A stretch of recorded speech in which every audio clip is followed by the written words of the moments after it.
Hello guys and again welcome to my Sunday blog. তো মা সকালে আমাদের জন্য বানালো ম্যাগি, খুবই টেস্টি। তো বাবার জন্য, আমার জন্য, মার জন্য মানে টেস্টিভাবে মা ম্যাগি বানালো। তো চলো এখন খেয়ে দেখি যে ম্যাগিটা কেমন হলো।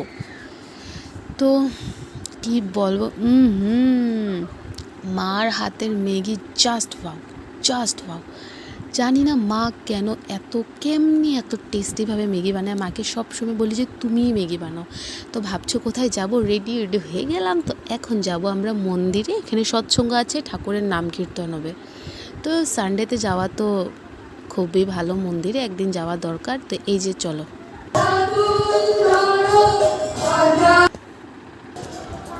তবে কিন্তু এই লোকটার কাছে আর বারবার যেতে হবে না। বাচ্চারা কি সুন্দর নাম কীর্তন করলো, বড়রা কি সুন্দর আলোচনা করলো, খুবই ভালো লাগলো। তো এখন সব কিছু শেষ, তারপরে ঠাকুরের দর্শন করে ঠাকুরকে প্রণাম করে নিলাম। তো এখন সবাই প্রসাদ নিব। আর এই যে সবাই এখানে প্রসাদ নিচ্ছে, মানে মন্দিরের খাওয়ার সাথে না কিচ্ছুর তুলনা হয় না, মানে যেমনি হোক এত টেস্টি।